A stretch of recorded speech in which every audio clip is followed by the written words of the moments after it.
Okay, so what we have in question 8 and 9 is all about this class called time record.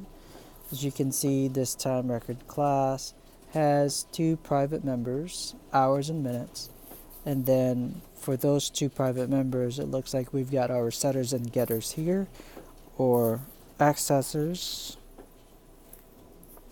and mutators.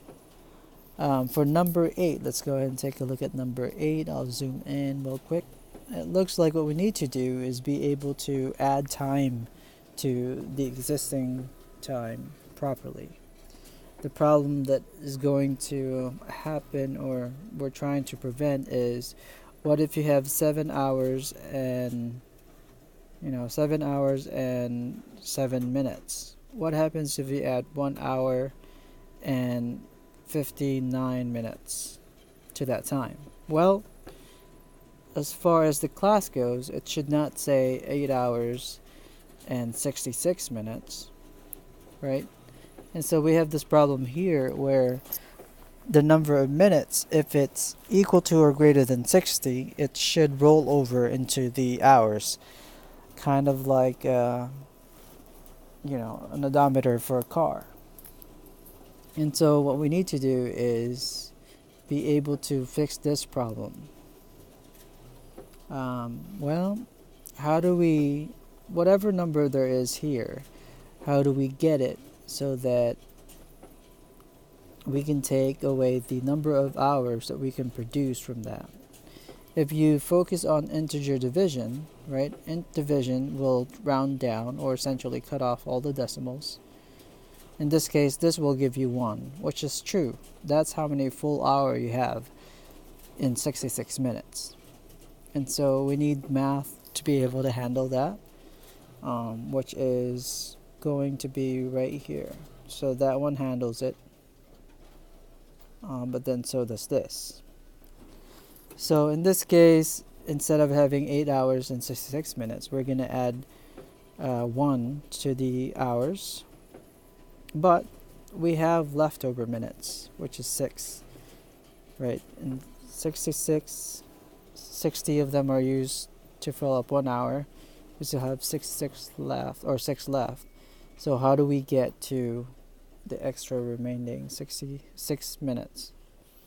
If we do a modulo in that case, so 66 modulo 60, what we get is 6. So we are taking a look at the leftovers, or the remainder, in which case that actually should stand for the number of minutes we have after the addition. And so this one, E, is not sufficient enough.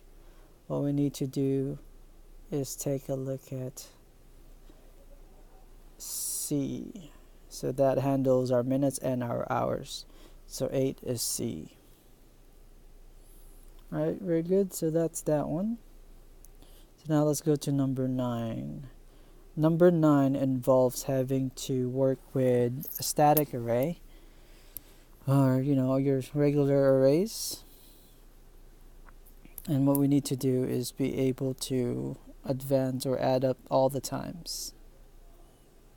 And so which of these would actually do that properly? Let's go ahead and start eliminating things. 1, A isn't correct because the advanced method used or given doesn't look that way. So advanced method is right here. It cannot be used in the way that they are using it. Same thing for B. Advanced method doesn't actually return anything, right? It's a void method, nor is it lacking any arguments, and so you can't use it in the way that A and B is trying to use it.